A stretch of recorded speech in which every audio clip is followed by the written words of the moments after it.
Last క్లాస్లో మనం నీతి ఆయోగ్ యొక్క పుట్టుక, మరి దానికంటే ముందు ప్రణాళిక సంఘాన్ని ఏ విధంగా భారత ఆర్థిక వ్యవస్థ నుంచి తొలగించడం జరిగింది, దాని స్థానంలో నీతి ఆయోగ్ యొక్క ఆవిర్భావం ఏ విధంగా జరిగింది, అలాగే నీతి ఆయోగ్ యొక్క స్ట్రక్చర్ ఏ విధంగా మరి నిర్మితమైంది అనేది నేర్చుకోవడం జరిగింది.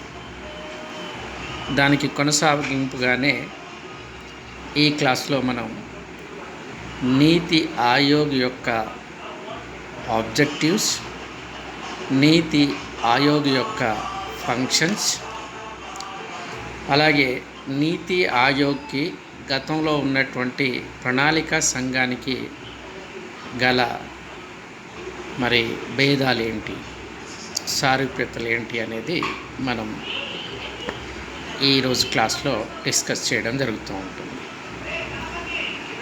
అందులో ఫస్ట్ది objectives of NITI Aayog.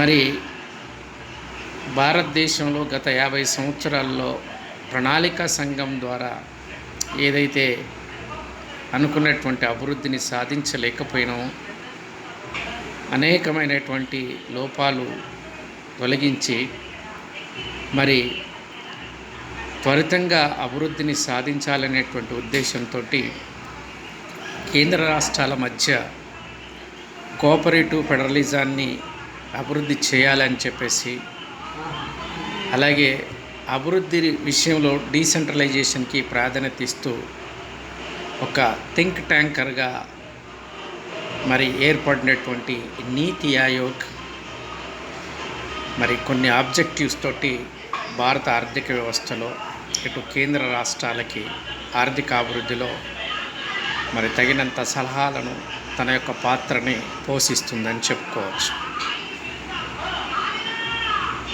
Objectives of NITI Aayog: to change the role of the government from provider of the first and last resort to that of an enabler. గతంలో భారత ఆర్థిక వ్యవస్థలో అత్యంత శక్తివంతమైనటువంటి సంస్థగా వ్యవహరించినటువంటి ప్లానింగ్ కమిషన్ ముఖ్యంగా రాష్ట్రాలకు కానీ కేంద్రాలకు కానీ ఆర్థిక విషయాల రూపకల్పనలో తలమానికమైనటువంటి సంస్థగా అప్రతిహతంగా తన అధికారాలను చెలాయించడం జరిగింది. ప్రతిదానికి రాష్ట్రాలు మరి ఈ ప్రణాళికా సంఘం కేటాయించేటువంటి నిధుల మీదనే ఆధారపడేటువంటి వాళ్ళు. అలాంటి సిచ్యువేషన్ని నీతి ఆయోగ్ తొలగించడం జరిగింది. ఇది నీతి ఆయోగ్ యొక్క ప్రధానమైనటువంటి ఆబ్జెక్టివ్గా చెప్పుకోవచ్చు. To change the role of government from provide of the first and last resort to that of an enabler.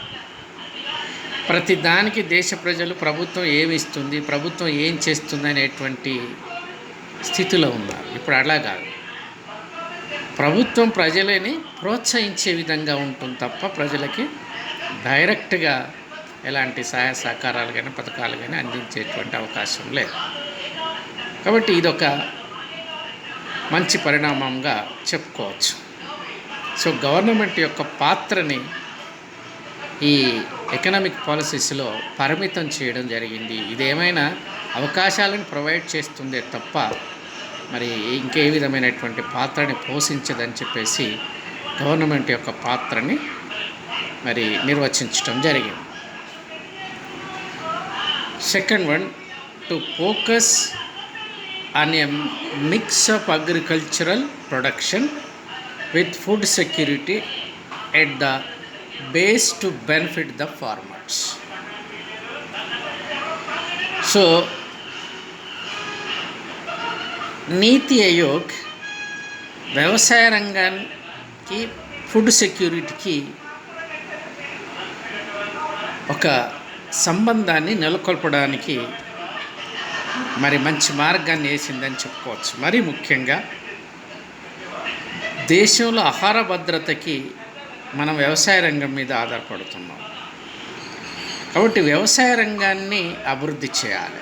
వ్యవసాయ రంగం యొక్క అభివృద్ధి దేశ ఆహార భద్రత మీద ఆధారపడి ఉంది. కాబట్టి వ్యవసాయ రంగంలో ఉండేటువంటి రైతులకు బెనిఫిట్ జరిగే విధంగా మనకి కావాల్సినటువంటి ఆహార భద్రతని రైతులు కల్పించడం జరుగుతుంటుంది. కాబట్టి రైతులకి ఇటు ఆహార భద్రతకి సంబంధించినటువంటి కోఆపరేషన్ని ఇది మిక్స్ చేసి మరి ఈరోజు రైతులకు కావచ్చు, రైతులకు బెనిఫిట్ జరిగే విధంగా ఇటు ఆహార భద్రతని కల్పించే విధంగా ఈ విధానాలని రూపొందించడం జరిగిందని చెప్పుకోవచ్చు. ఇది ఒక ప్రధానమైనటువంటి objective. To ensure that India is an active player in the deliberations and the global issues. ముఖ్యంగా ఈ ప్రాపంచిక విషయాలలో ప్రపంచం వేదిక పైన భారతదేశం యొక్క పాత్రని సాధ్యమైనంత వరకు మరి ఎక్కువగా చూపించాలనేటువంటి విధానాన్ని తీసుకురావడం జరిగింది. భారతదేశం యొక్క పాత్ర ఇంతకుముందు ప్రపంచ వేదిక పైన చాలా పరిమితంగా ఉండే, అలా కాదు ఇప్పుడు. ఎందుకంటే భారతదేశం ప్రపంచంలోనే మానవ వనరులు ఉన్నటువంటి, అత్యధిక జనాభా ఉన్నటువంటి, అలాగే టెక్నాలజీ ఉన్నటువంటి, వ్యవసాయ ప్రధానమైనటువంటి దేశం. కాబట్టి ప్రపంచ వేదిక పైన భారతదేశం యొక్క పాత్రను తప్పనిసరిగా గుర్తించవలసినటువంటి పరిస్థితి ఉంది ఈరోజు. ఆ రకంగా ప్రపంచ వేదిక పైన భారతదేశం యొక్క పాత్రని ఇముడింప చేయాలని చెప్పేసి నీతి ఆయోగ్ మరి తన ఆబ్జెక్టివ్గా చేయడం జరిగింది. దానికి అనుగుణంగా అనేకమైనటువంటి చర్యలను తీసుకోవడం జరుగుతూ ఉంటుందని చెప్పుకోవచ్చు. To utilise the economically vibrant middle class in the process of production to realise their potential in full. భారతదేశంలో ఉండేటువంటి జనాభాలో అత్యధిక శాతం మంది మిడిల్ క్లాస్, పోర్ సెక్షన్స్, అలాగే మిడిల్ క్లాస్, అలాగే రిచ్. ఈ రకంగా మనం చూసినట్లయితే అత్యధిక జనాభా ఉన్నటువంటి క్లాస్ ఏదంటే మిడిల్ క్లాస్. ఈ మధ్యతరగతి వర్గం యొక్క శక్తి సామర్థ్యాలు అపారంగా ఉంటాయి. ఈ మధ్యతరగతి యొక్క శక్తి సామర్థ్యాలని ముఖ్యంగా ఈ ఉత్పాదక ప్రక్రియలో గరిష్టంగా ఉపయోగించుకునే విధంగా నీతి ఆయోగ్ తన విధానాలని రూపొందించుకోవడం జరిగింది. మధ్యతరగతి యొక్క శక్తి సామర్థ్యాలని సమర్థవంతంగా ఉపయోగించుకున్నట్లయితే అత్యధిక సంఖ్యలో ఉన్నటువంటి వ్యక్తులకి బెనిఫిట్ జరుగుతూ ఉంటుంది. తద్వారా దేశ ఉత్పత్తి కూడా గణనీయంగా పెరుగుతూ ఉంటుంది అని చెప్పేసి ఈ మధ్యతరగతి యొక్క ప్రభావాన్ని, వారి యొక్క శక్తి సామర్థ్యాలని గుర్తించడం జరిగింది. వాళ్ళ శక్తి సామర్థ్యాలని అభివృద్ధి ప్రక్రియలో ఉపయోగించుకోవాలని చెప్పేసి తీర్మానించుకోవడం జరిగిందని చెప్పుకోవచ్చు. To leverage entrepreneurial, scientific and intellectual human capital. భారతదేశంలో ఉండేటువంటి మానవ వనరులకి, అలాగే విజ్ఞానానికి, అలాగే ఈ వ్యవస్థాపూర్వకమైనటువంటి నైపుణ్యాలు, వీటన్నిటిని లింక్ చేసినట్లయితే ఉత్పత్తి ప్రక్రియలో గణనీయమైనటువంటి ఫలితాలు సాధించవచ్చు. అందుకోసమనే ఈ నీతి ఆయోగ్ ఈ వ్యవస్థాపూర్వకమైనటువంటి నైపుణ్యాలని, ముఖ్యంగా దేశంలో అభివృద్ధిలో ప్రధానమైనటువంటి పాత్రను పోషించేటువంటి సాంకేతిక పరిజ్ఞానాన్ని, మేధోపరమైనటువంటి సాంకేతికతని, ఈ హ్యూమన్ క్యాపిటల్ని కోఆర్డినేట్ చేసినట్లయితే అద్భుతమైనటువంటి ఫలితాలు సాధించవచ్చు అని చెప్పేసి నీతి ఆయోగ్ భావించి దానికోసం విధానాలని రూపొందించడం జరుగుతూ ఉంటుందని చెప్పుకోవచ్చు. To incorporate the non resident Indian community in the process of development. భారతదేశం నుంచి మేధో వలసలు ఎక్కువగా ఉన్నాయి. స్వాతంత్రం వచ్చిన కానించి ఇక్కడ ఉన్నటువంటి మేధావులంతా మరి ప్రపంచ వేదిక పైన తమ శక్తి సామర్థ్యాలని అపారంగా నిరూపించుకోవడం జరిగింది. వివిధ దేశాలలో వివిధ దేశ ఆర్థిక వ్యవస్థలో గణనీయమైనటువంటి ప్రభావాన్ని చూపుతున్నారు. అలాగే వీళ్ళు అత్యధిక సంఖ్యలో తమ మాతృదేశానికి ఫారెన్ రిజర్వ్స్ను కూడా పంపడం జరుగుతూ ఉంటుంది. సో ఇది గమనించినటువంటి నీతి ఆయోగ్ ఈ నాన్ రెసిడెంట్స్ ఇండియన్స్ యొక్క కమ్యూనిటీని భారత ఆర్థిక వ్యవస్థలో భాగస్వామ్యాన్ని కల్పించాలి ఈ కమ్యూనిటీకి. తద్వారా వాళ్ళ యొక్క శక్తి సామర్థ్యాలు కావచ్చు, వాళ్ళ యొక్క మరి తెలివితేటలు కావచ్చు, భారత ఆర్థిక అభివృద్ధిలోకి ప్రవేశించినట్లయితే తప్పకుండా దేశం త్వరితంగా అభివృద్ధి జరిగేటువంటి అవకాశం ఉంటుంది. అందుకోసమనే ఈ నాన్ రెసిడెంట్స్ ఇండియన్ కమ్యూనిటీకి భారత ఆర్థికాభివృద్ధి ప్రాసెస్లో భాగస్వామ్యం చేయాలని చెప్పేసి ఇది తన లక్ష్యంగా పెట్టుకోవడం జరిగింది. అలా చేసినట్లయితే ఒకటి మనకు వాళ్ళ నుంచి మేధో వలస తిరిగి భారత ఆర్థిక వ్యవస్థకు వస్తూ ఉంటుంది. అలాగే వారు ఫారెన్ ఇన్వెస్ట్మెంట్ తీసుకురావడం జరుగుతూ ఉంటుంది. వాళ్ళ యొక్క అపార అనుభవాన్ని తెలివితేటలని భారతదేశ ఆర్థిక అభివృద్ధికి ఉపయోగించుకోవచ్చు అనేటువంటి మరి అవకాశం ఉంటుందని చెప్పేసి వీళ్ళ నాన్ రెసిడెంట్స్ అండ్ ఇండియన్స్కి భారత ఆర్థిక వ్యవస్థలో భాగస్వామ్యం కల్పించాలని చెప్పేసి నీతి ఆయోగ్ తన లక్ష్యంగా పెట్టుకోవడం జరిగిందని చెప్పుకోవచ్చు. To enhance the use of modern technology in the growing urban centres for making them secure habitat. So భారతదేశం పట్టణీకరణ ఎక్కువగా జరుగుతూ ఉంటున్నటువంటి దేశంగా చెప్పుకోవచ్చు ప్రపంచంలోనే. సో మరి అనేక పెద్ద పెద్ద గ్రామ పంచాయతీలు ఈరోజు మరి పట్టణీకరణ వైపు చూపుతూ ఉన్నాయి. ఈ పట్టణీకరణ జరుగుతున్నటువంటి క్రమంలో పట్టణాలలో అనేకమైనటువంటి సమస్యలు రావడం జరుగుతూ ఉంటుంది. ముఖ్యంగా జీవనపరమైనటువంటి సమస్యల విషయానికి వస్తే చాలా దుర్భరమైనటువంటి పరిస్థితులు ఈరోజు పట్టణాలు ఉండడం జరిగింది. సో ఇప్పుడున్నటువంటి ఈ నూతన సాంకేతిక పరిజ్ఞానాన్ని ఉపయోగించి ఈ అర్బన్ సెంటర్స్ని ఒక సెక్యూర్ హ్యాబిటెట్స్గా మార్చే విధంగా ఈ నీతి ఆయోగ్ తన విధానాలని రూపొందించడం జరిగింది. దీనివల్ల పట్టణాల అభివృద్ధి చెందడమే కాదు, అక్కడ నివసిస్తున్నటువంటి ప్రజలందరికీ భద్రత అనేది జరుగుతూ ఉంటుంది.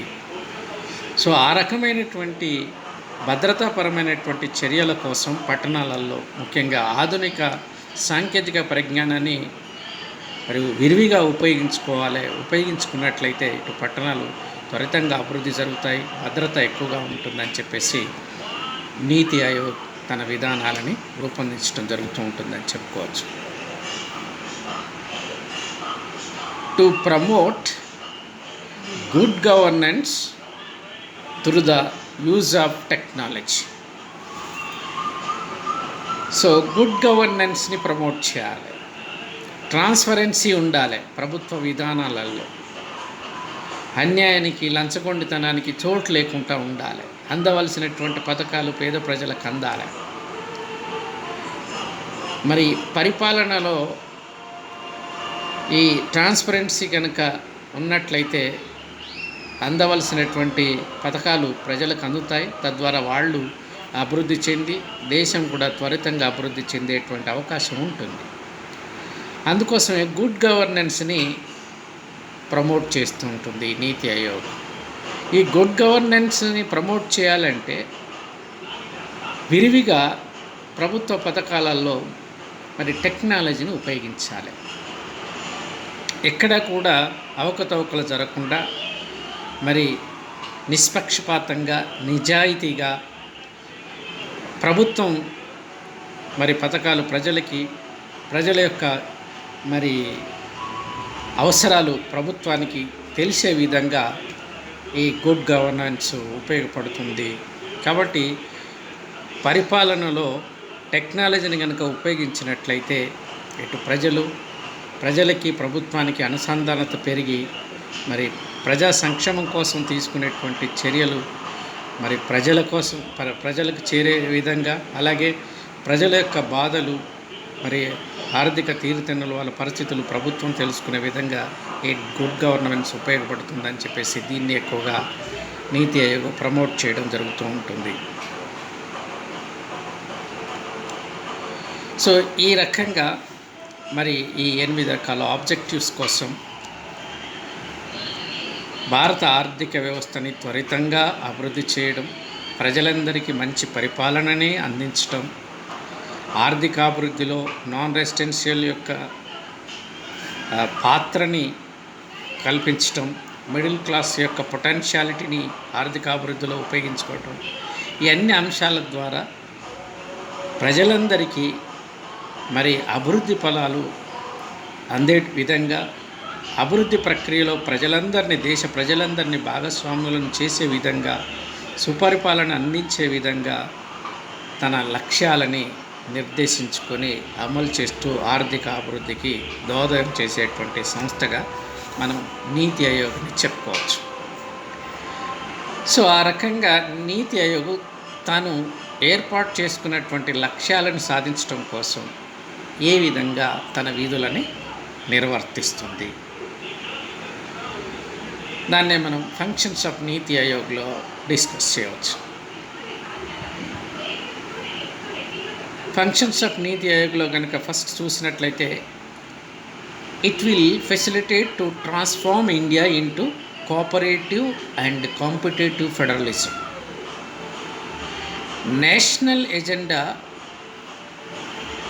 Is provided to the Prime Minister and Chief Minister for development along with priorities and strategies. So నీతి ఆయోగ్ తన లక్ష్యాలకు అనుగుణంగా మరి తన విధులని ఏర్పాటు చేసుకోవడం జరిగింది. దాంట్లో ఫస్ట్ది ట్రాన్స్ఫార్మ్ ఇండియా. సో దీంట్లో కేంద్ర రాష్ట్రాల మధ్య కోఆపరేటివ్ ఫెడరలిజాన్ని డెవలప్ చేయడం అనేది జాతీయ ఎజెండాగా తయారు చేసుకోవడం జరిగింది. సో ఇక్కడ ప్రధానమంత్రికి, చీఫ్ మినిస్టర్స్కి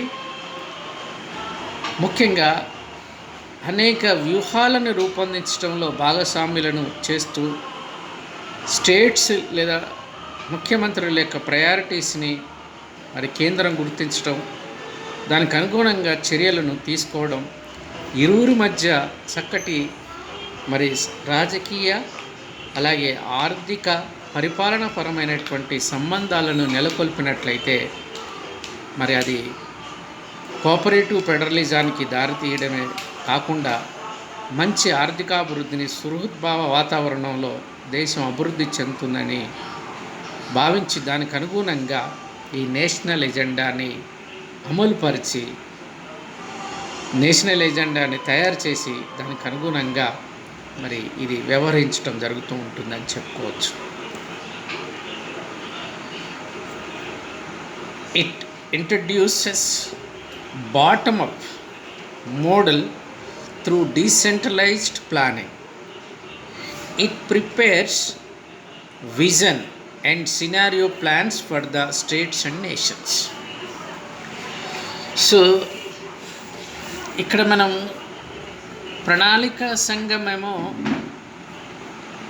సెంట్రల్ లెవెల్లో కేంద్ర స్థాయిలో ప్రణాళికలను రూపొందించి రాష్ట్ర స్థాయిలో లేదా గ్రామీణ స్థాయిలో అమలు పరిచేటువంటి పరిస్థితి ఉండే.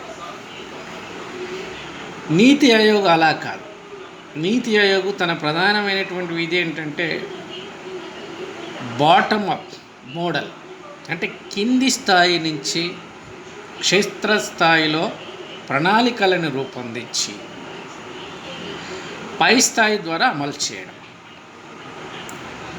సో అంటే అధికార వికేంద్రీకరణ, డీసెంట్రలైజేషన్ ఆఫ్ ప్లానింగ్ని డీసెంట్రలైజ్ చేసి క్షేత్రస్థాయిలో అంటే గ్రామీణ స్థాయి నుంచి మండల స్థాయి నుంచి జిల్లా స్థాయి నుంచి స్టేట్ స్థాయి నుంచి సెంటర్కి, ఈ విధంగా బాటమ్ అప్ మోడల్ని తయారు చేసి, ఎందుకంటే కేంద్రంలో గ్రామీణ ప్రాంతంలో ఏ అవసరాలు ఉన్నాయో కేంద్రానికి తెలిసే అవకాశం లేదు. కాబట్టి గ్రామీణ ప్రాంతంలో సమస్యలన్నీ వాళ్ళ అభివృద్ధి అనేది గ్రామస్తులు తెలుసుకోవాలి. వాళ్ళ ఊరికి సంబంధించినటువంటి వాళ్ళకు కావాల్సినటువంటి అభివృద్ధి నమూనాలను వాళ్ళు తయారు చేసుకుంటే దానికి కావలసినటువంటి నిధులని ప్రభుత్వాలు సరఫరా చేయవలసి ఉంటుంది. ఆ రకంగా ప్లానింగ్ అనేది డీసెంట్రలైజ్ చేయడం, ఇది తన యొక్క ప్రధానమైనటువంటి విధిగా భావించి నీతి ఆయోగ్ బాటమ్ అప్ మోడల్ని తీసుకురావడం జరిగింది త్రూ డీసెంట్రలైజ్డ్ ప్లానింగ్ అని చెప్పుకోవచ్చు. సో ఆ రకంగా మరి దేశం యొక్క ముఖ చిత్రమే మార్చివేయడం జరిగిందని చెప్పుకోవచ్చు. ఇంతకుముందు కేంద్ర స్థాయిలో నిర్ణయాలు తీసుకొని కింది స్థాయిలో అమలుపరిచేది, ఇప్పుడు క్షేత్రస్థాయిలో ప్లానింగ్లు కానీ నిర్ణయాలు తీసుకొని కేంద్రం నుంచి అమలు చేయడం జరుగుతూ ఉంటుంది. ఇది ఈ ప్లానింగ్ కమిషన్ మరియు నీతి ఆయోగ్లో ఉన్నటువంటి తేడా అని చెప్పుకోవచ్చు. ఆ రకంగా కింది నుంచి పని చేసుకుంటూ పోవడం అనేది నీతి ఆయోగ్ యొక్క మరి పని అని చెప్పుకోవచ్చు. It prepares a domain strategies with experts to assist the central and state ministers. It prepares domain strategies. దేశీయ అవసరాలను గుర్తించి దేశీయ వ్యూహాలని రూపొందించడం, ముఖ్యంగా మేధావులతోటి. సో కేంద్ర ప్రభుత్వం వివిధ రంగాలలో నిపుణులైనటువంటి వారి నుంచి మన దేశ ఆర్థికాభివృద్ధికి సంబంధించినటువంటి వ్యూహాలని తయారు చేసుకొని అమలు చేయాలి. కాబట్టి నీతి Aayog prepares A domain strategies with the experts. It serves as a knowledge and innovation hub by accumulating and disseminating resource and best practices. So ఎప్పుడైతే డొమైన్ స్ట్రాటజీస్ని ఇంప్లిమెంట్ చేయడం జరుగుతూ ఉంటుందో, ఈ దేశంలో ఉండేటువంటి మేధో శక్తిని కానివ్వండి, నైపుణ్యాలను కానివ్వండి, వినూత్నమైనటువంటి ఆలోచనలను కానివ్వండి, దాన్ని దేశ ప్రగతిలో అందరికీ అందుబాటులో ఉండే విధంగా చర్యలను తీసుకోవడం జరుగుతూ ఉంటుంది. సో ఆ రకంగా డిసిమినేటింగ్ రిసోర్స్ అండ్ బెస్ట్ ప్రాక్టీస్, దేశ అవసరాలకి కావలసినటువంటి ఈ మేధో సంబంధమైనటువంటి అంశాలు కావచ్చు, అలాగే ఈ నైపుణ్యాలను కావచ్చు, బెస్ట్ ప్రాక్టీసెస్ కావచ్చు, వీటన్నిటిని అందరికీ అందుబాటులో తీసుకునే విధంగా తన పనితీరు ద్వారా ఇది కల్పించడం జరుగుతూ ఉంటుంది నీతి ఆయోగ్. ఇది ప్రధానమైనటువంటి విధిగా చెప్పవచ్చు. It urges an integrated and holistic approach to development. భారతదేశం యొక్క చారిత్రక నేపథ్యాన్ని మరి పవిత్రతని గుర్తించి దానికి అనుగుణంగా దేశ సమైక్యతని పెంపొందించడం, దానికి అనుగుణంగానే మరి ఈ inter state and inter sectoral కాన్ఫ్లిక్ట్స్ను లేకుండా చూసి సమ్మిళితమైనటువంటి అభివృద్ధిని సాధించడానికి నీతి ఆయోగ్ పాటుపడుతూ ఉంటుందని చెప్పుకోవచ్చు. భారతదేశం గొప్ప నాగరికత వారసత్వం కలిగినటువంటి దేశం. సో దీన్ని గుర్తించాలి, దీనికి ఏ విధమైనటువంటి హాని జరగకుండా మరి అలాగే కేంద్ర రాష్ట్ర సంబంధాలు కావచ్చు, వివిధ శాఖల మధ్య ఉన్నటువంటి వివాదాలని పరిష్కరించి చక్కటి మరి సుహృద్భావ వాతావరణంలో దేశ సమైక్యతని పెంపొందించడం దీని యొక్క ప్రధానమైనటువంటి ఫంక్షన్గా మనం చెప్పుకోవచ్చు. It serves as a nodal agency for harnessing global expertise and resource. This is most important function. It serves as a nodal agency for harnessing global expertise and resource. ఇది ఒక చోదక శక్తిగా పనిచేస్తూ ఉంటుంది. ముఖ్యంగా ప్రపంచంలో ఉన్నటువంటి మరి అనుభవాన్ని, మేధాశక్తిని, మరి వనరులని సక్రమంగా ఉపయోగించుకునేటువంటి ఒక నోడల్ ఏజెన్సీగా, ఒక శోధక శక్తిగా భారత ఆర్థిక వ్యవస్థలో ఇది పనిచేస్తూ ఉంటుందని చెప్పుకోవచ్చు.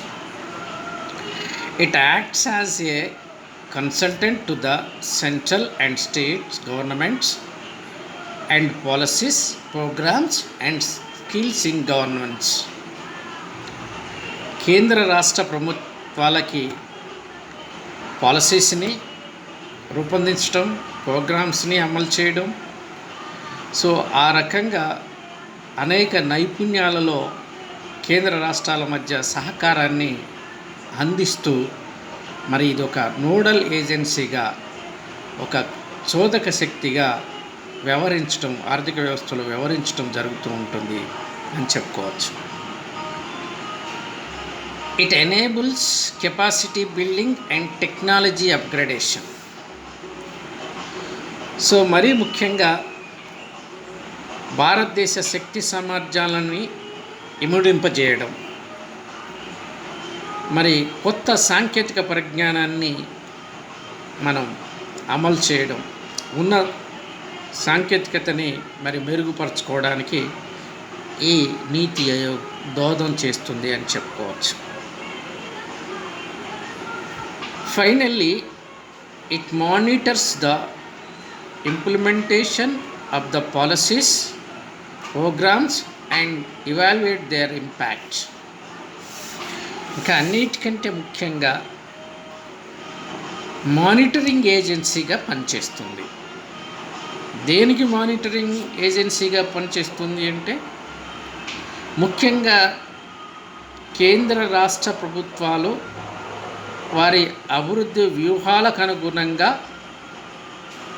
పాలసీస్లో సలహాలను అందించడం, పాలసీస్ని తయారు చేయడమే కాకుండా ఆ పాలసీస్ ఎంతవరకు ఇంప్లిమెంట్ జరుగుతున్నాయి క్షేత్రస్థాయిలో. పాలసీస్ తయారు చేయడం వేరు, అమలు పరచడం వేరు.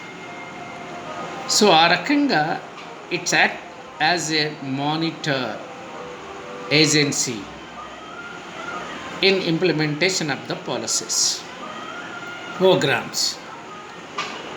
Moreover, it evaluates their impact in the society. ఒక అంశానికి సంబంధించినటువంటి పాలసీస్ని రూపొందించడమే కాదు, దాని అమలు తీరు ఏ విధంగా జరుగుతుంది, కేంద్ర స్థాయిలో ఏ విధంగా ఉంది, రాష్ట్ర స్థాయిలో ఏ విధంగా ఉంది, స్థానికంగా ఏ విధంగా ఉంది, దాని ఇంప్లిమెంటేషన్ ఏ విధంగా జరుగుతుంది అని ఎవాల్యుయేట్ చేయడమే కాదు, దాని ఇంపాక్ట్ ఏ విధంగా ఉంది అనేది కూడా పరిశీలించడం జరుగుతూ ఉంటుంది.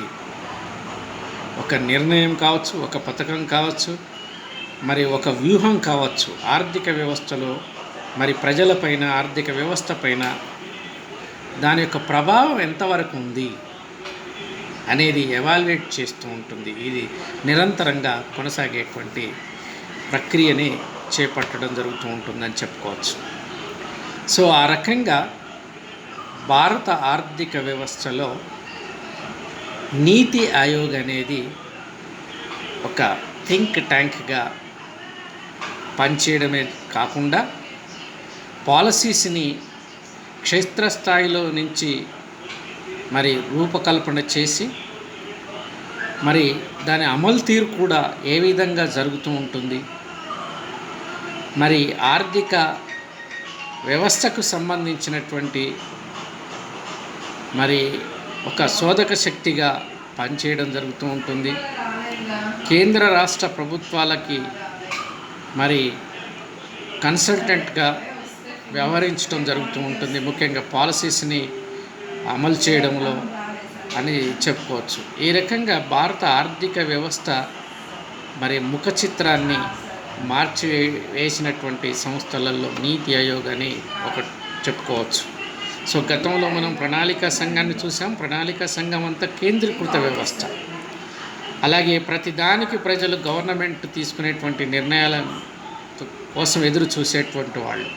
అలా కాకుండా ఆర్థికాభివృద్ధిలో ప్రజలనే భాగస్వాములను చేయడం, వాళ్ళ యొక్క శక్తి సామర్థ్యాలని విరివిగా మరి ఆర్థికాభివృద్ధి ప్రక్రియలో ఉపయోగించడం, వ్యవసాయ రంగాన్ని, ఆహార భద్రతని సమ్మిళితం చేయడం, ఇలాంటి వినూత్నమైనటువంటి ఆలోచనతోటి గుడ్ గవర్నెన్స్ని అమలు చేయడం, ఈ రకమైనటువంటి విధానాలతోటి మరి భారత ఆర్థిక వ్యవస్థలో తన ప్రభావాన్ని మరి చూపుతూ ఉంటుందనడంలో ఎలాంటి అతిశయోక్తి లేదు. సో ఆ రకంగా మరి ఇది 2015 నుంచి భారత ప్రభుత్వాలకి, రాష్ట్ర ప్రభుత్వాలకి మధ్య వారధిగా పనిచేస్తూ సలహాదారుడిగా ఉంటూ తన యొక్క విధులను మరి నిర్వర్తిస్తూ ఆర్థికాభివృద్ధిలో తనదైనటువంటి పాత్రని పోషిస్తున్నటువంటి సంస్థ నీతి ఆయోగ్ అని చెప్పుకోవచ్చు. ఇక ఇప్పుడు నీతి ఆయోగ్కి ప్రణాళిక సంఘానికి ఉన్నటువంటి భేదాలేంటి ఒకసారి చూస్తే, differences between planning commission and నీతి ఆయోగ్. ఏ రకమైనటువంటి భేదాలు ఉన్నాయి, ఎందుకు మనం ప్లానింగ్ కమిషన్ స్థానంలో నీతి ఆయోగ్ని తీసుకురావడం జరిగింది? సో దాంట్లో ఫస్ట్ నీతి ఆయోగ్ ఏం చేస్తుంది? To be an advisor body or a think tank. The powers to allocate the funds is in the hands of finance minister. Niti Aayog acting as a advisor body. It is a think tanker. It has no powers to allocate the funds.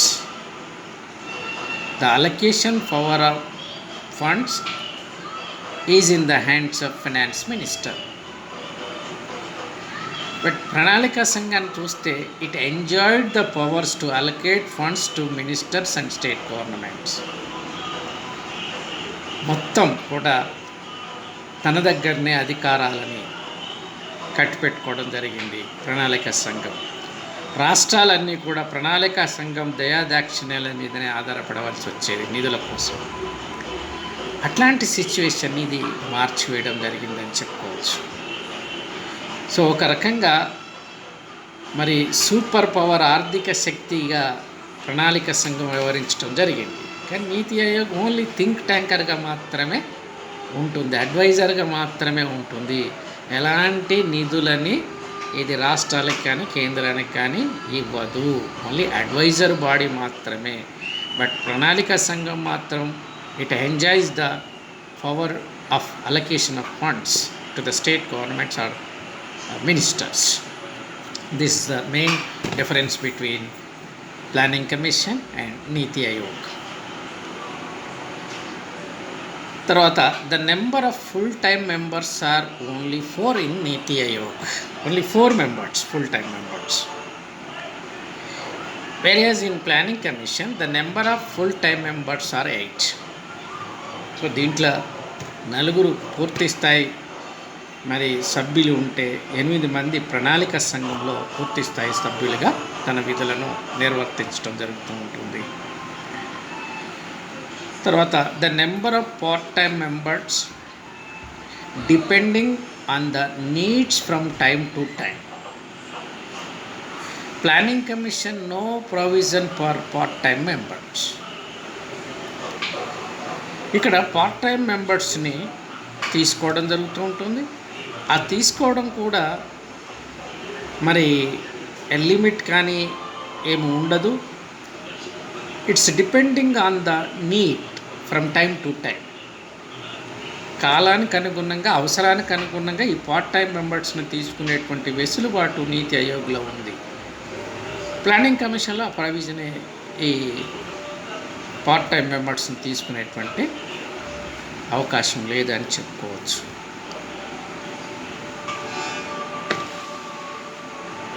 State governments have a significant role in Niti Aayog structure. Whereas in planning structure, states' role was limited in the planning commission. So ఇక్కడ planning commission ఉన్నప్పుడు state గవర్నమెంట్స్కి ఏ విధమైనటువంటి పాత్ర ఉండేది కాదు. మొత్తం కేంద్ర ప్రభుత్వమే, కేంద్ర ప్రభుత్వం చేత ఏర్పాటు చేయబడ్డటువంటి సంస్థ ప్లానింగ్ కమిషనే ప్రణాళికలను రూపొందించేది, దానికి అనుకూలమైనటువంటి రిసోర్స్ని సమీకరించేది, రిసోర్స్ని అలకేట్ కూడా చేసేది. స్టేట్స్కి సంబంధించినటువంటి పాత్ర ఉండేది కాదు. బట్ నీతి ఆయోగ్లో state governments have a significant role. State గవర్నమెంట్సే మరి ఈ ఆర్థికాభివృద్ధిలో ప్రధానమైనటువంటి పాత్ర కలిగి ఉంటాయి. వాటికే విస్తృతమైనటువంటి ప్రాధాన్యత, గుర్తించదగినటువంటి ప్రాధాన్యత ఆర్థికాభివృద్ధిలో రాష్ట్ర ప్రభుత్వాలకి ఇవ్వడం జరిగింది. అంటే డీసెంట్రలైజేషన్ జరిగింది. ఇంతకుముందు కేంద్రం రాష్ట్రాలకు ఇస్తే ఇప్పుడు రాష్ట్రాలు మరి అమలు చేసేటువంటి పరిస్థితి ఉంది. సో ఆ రకంగా డీసెంట్రలైజేషన్కి నీతి ఆయోగ్ ఎక్కువగా ప్రాధాన్యత ఇస్తే, సెంట్రలైజేషన్కి ప్లానింగ్ కమిషన్ అవకాశం ఎక్కువగా ఉందని చెప్పుకోవచ్చు. Secretariats to be known as CEO is appointed by the Prime Minister. Whereas in Planning Commission, secretariats are appointed through the usual process. So as యూజువల్గా సెక్రటేరియట్ని నియమించేటువంటి పద్ధతి ప్లానింగ్ కమిషన్లో ఉంటే, ఇక్కడ chief executive officer appointed by the prime minister of India. దీని స్ట్రక్చర్లో ఉన్నటువంటి తేడా అన్నమాట. ఇక్కడ పిఎం చేత చీఫ్ ఎగ్జిక్యూటివ్ ఆఫీసరు నియమించబడితే, అక్కడ యాజ్ యూజువల్గా మరి ప్రాసెస్లో భాగంగా సెక్రటేరియట్ నిర్మించడం జరుగుతూ ఉంటుంది, అపాయింట్ చేయడం జరుగుతూ ఉంటుంది అని చెప్పుకోవచ్చు. NITI Aayog no power to allocate funds. It has no power. దాని స్ట్రక్చర్లలోనే ఉంది. It is an advisory body. It acts like a think tank. It has no power to allocate funds to any governments or central government or state governments. This is the structure of Niti Aayog. But Planning Commission had a power to allocate funds. It enjoyed the power to allocate funds last 50 years. So భారత ఆర్థిక వ్యవస్థలో అత్యంత ఉన్నతమైనటువంటి సంస్థగా విశేషమైనటువంటి అధికారాలని అనుభవించినటువంటి సంస్థ ప్రణాళిక సంఘం. దేశవ్యాప్తంగా ప్రణాళికలను రూపొందించటం, వనరులను సమీకరించటం, అలాగే సమీకరించినటువంటి వనరులు రాష్ట్రాలకి పంపిణీ చేయడం, ఇలాంటి బృహత్తరమైనటువంటి కార్యక్రమాలని అమలు చేస్తూ విశేషమైనటువంటి అధికారాలని అనుభవించినటువంటి సంస్థ ప్లానింగ్ కమిషన్. అయితే కొత్తగా వచ్చినటువంటి నీతి ఆయోగ్ మాత్రం ఎలాంటి పవర్సు, ముఖ్యంగా ఫండ్స్ అలొకేట్ చేయడంలో ఎలాంటి పవర్స్ లేవు. It acting as a nodal agency to implement the policies and it evaluate the policies of their impact. అంతవరకే కానీ దీని యొక్క ఎలాంటి వనరులని కేటాయించేటువంటి అధికారం నీతి ఆయోగ్కి లేదని చెప్పుకోవచ్చు. నీతి is a think tank and does not have the power to impose policies. Planning Commission imposed policies on states and tied allocation of funds with project it approved. So Niti Aayog structureలోనే it's an advisory body only. It's a think tank. ఇది ఒక మేధో సంబంధమైనటువంటి అంశాలను అందించేటువంటి సంస్థగానే ఉంటుంది తప్ప ఇది ఎలాంటి అధికారాలని చెలాయించదు. ముఖ్యంగా పాలసీస్ని ఇంపోజ్ చేయదు. ప్రభుత్వాలు తీసుకునేటువంటి పాలసీస్ ఏ విధంగా అమలు జరుగుతున్నాయి, దాని యొక్క ప్రభావం ఆర్థిక వ్యవస్థ పైన, ప్రజలపైన ఏ విధంగా ఉందని ఎవాల్యుయేట్ చేస్తుంది తప్ప పాలసీస్ని ఇది ఇంపోజ్ చేయదు నీతి ఆయోగ్. కానీ ప్లానింగ్ కమిషన్ ఏం చేస్తూ ఉంటుంది? It impose policies on states.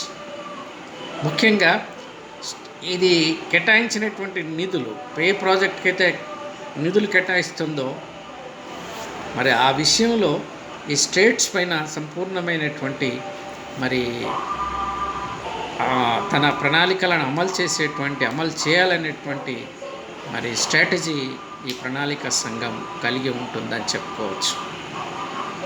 ప్రణాళిక సంఘం నిధులు ఇస్తుంది కాబట్టి ఆ నిధులు కరెక్ట్గా ఆ ప్రాజెక్టుకే ఉపయోగపడుతున్నాయా, దానికే వినియోగిస్తున్నారా స్టేట్స్ కానీ లేదా స్థానిక సంస్థలు కానీ అని మరి ఆ పాలసీస్ని ఇంపోజ్ చేసేటువంటి అధికారం ఉంటుంది.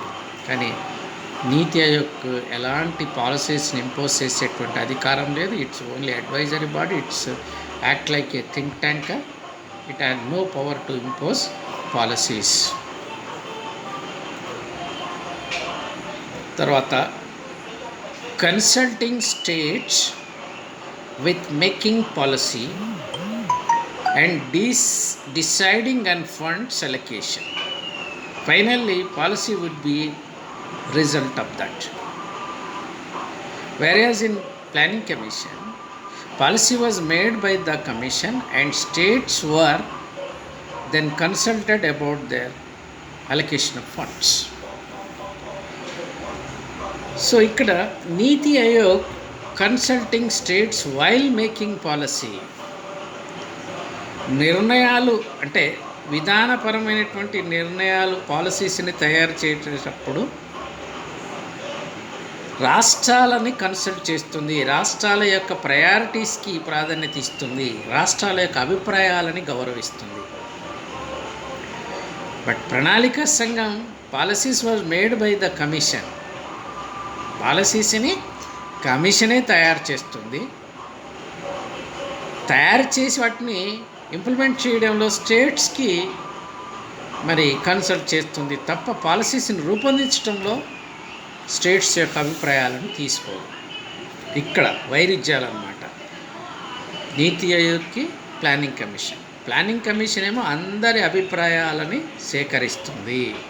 ఏదైనా ఒక విధానపరమైనటువంటి మరి నిర్ణయం తీసుకునేటప్పుడు, పాలసీస్ని తయారు చేసేటప్పుడు రాష్ట్రాల యొక్క అభిప్రాయాలని, స్టేక్ హోల్డర్స్ యొక్క అభిప్రాయాలని, సెంట్రల్ అండ్ స్టేట్ గవర్నమెంట్స్ యొక్క అభిప్రాయాలని తీసుకుంటుంది. వాళ్ళ అభిప్రాయాలకు అనుగుణంగానే పాలసీస్ని మరి తయారు చేయడం జరుగుతూ ఉంటుంది. బట్ ఇక్కడ అట్లా కాదు. ఎవరి అభిప్రాయాలతో సంబంధం లేకుండా ప్రణాళిక సంఘమే పాలసీస్ని రూపొందించి తర్వాత అమలు చేయడం జరుగుతూ ఉంటుంది. ఆ పాలసీస్ కోసం మరి స్టేట్ గవర్నమెంట్స్కి ఫండ్స్ని అలొకేట్ చేయడం జరుగుతూ ఉంటుంది. సో ఇక్కడ అలా కాదు, ఫండ్స్ అలొకేట్ చేయదు. కానీ పాలసీస్ని రూపొందించేటప్పుడు మరి స్టేట్స్కి తప్పకుండా కన్సల్ట్ చేయడం జరుగుతూ ఉంటుంది. ఆ రకంగా కోఆపరేటివ్ ఫెడరలిజం అనేటువంటి భావనని, సహకార సమైక్య వ్యవస్థని రూపొందించాలి. బలమైనటువంటి రాష్ట్రాలే బలమైనటువంటి కేంద్రానికి పునాది.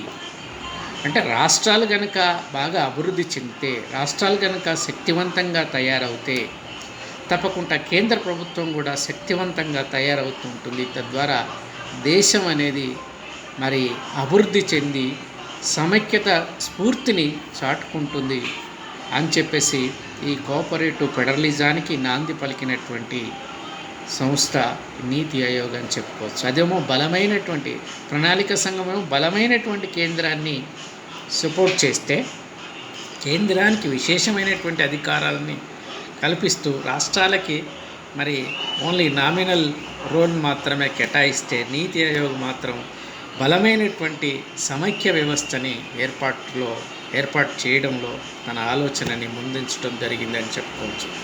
ఆ రకంగా కోఆపరేటివ్ ఫెడరలిజాన్ని అభివృద్ధి చేస్తూ పాలసీస్ నిర్ణయాలలో రాష్ట్రాలకి ప్రాధాన్యత ఇస్తూ మరి ఆ రకంగా ఆర్థికాభివృద్ధిలో కేంద్ర రాష్ట్ర ప్రభుత్వాలని భాగస్వాములను చేస్తూ తద్వారా ఆర్థికాభివృద్ధి ప్రక్రియలో అందరినీ ఇంక్లూడింగ్ నాన్ రెసిడెంట్స్ ఇండియన్స్ని, మిడిల్ క్లాస్ ప్రజలని, రిచ్ పీపుల్ని, పూర్ సెక్షన్స్కి అందరికి కూడా ప్రయారిటీ ఇస్తూ దేశాభివృద్ధిలో అందరికీ సమానమైనటువంటి అవకాశాలను కల్పిస్తూ మరి గుడ్ గవర్నెన్స్ అనేటువంటి కాన్సెప్ట్ని కూడా ప్రవేశపెట్టి ఈ రకంగా ఆర్థిక అభివృద్ధి పాలసీస్ని మరి ఏ విధంగా అమలు జరుగుతున్నాయో ఎవాల్యుయేట్ చేస్తూ ఎప్పటికెప్పటికీ గవర్నమెంట్స్కి, ముఖ్యంగా కేంద్రానికి, రాష్ట్రాలకి, స్థానిక సంస్థలకి తన యొక్క సలహాలని అందిస్తున్నటువంటి సంస్థగా మనం ఈ నీతి ఆయోగ్కి ఉన్నటువంటి గొప్పతనంగా చెప్పుకోవచ్చు. So this is the NITI Aayog, Genesis of NITI Aayog, structure of NITI Aayog and functions of Niti Aayog, objectives of Niti Aayog, the difference between Niti Aayog and planning commission. ఈ రకంగా మనం ఈ 2 క్లాసుల ద్వారా నీతి ఆయోగ్ అంటే ఏముంది, తర్వాత నీతి ఆయోగ్కి సంబంధించినటువంటి అనేక నిర్ణయాలు ఎలా తీసుకోబడతాయి, ఫంక్షన్స్ అన్నీ కూడా డిస్కస్ చేయడం జరిగింది. ఇక నీతి ఆయోగ్లో ఉన్నటువంటి ప్రజెంట్ బాడీ ఏ విధంగా ఉందో ఒకసారి చూసినట్లయితే, at present the members of Niti Aayog are as follows: chairperson, prime minister, present prime minister Sri Narendra Modi, vice chairman Dr. Rajiv Kumar, chief executive officer CEO Sri Amitabh Kant, full time members మనం 4 members ఉంటామని చెప్పడం జరిగింది. అదే planning కమిషన్లో 8 members. ఇక్కడ full time members Shri V K Saraswat, professor Ramesh Chand and doctor V K Paul etcetera, వీళ్ళందరూ full time members.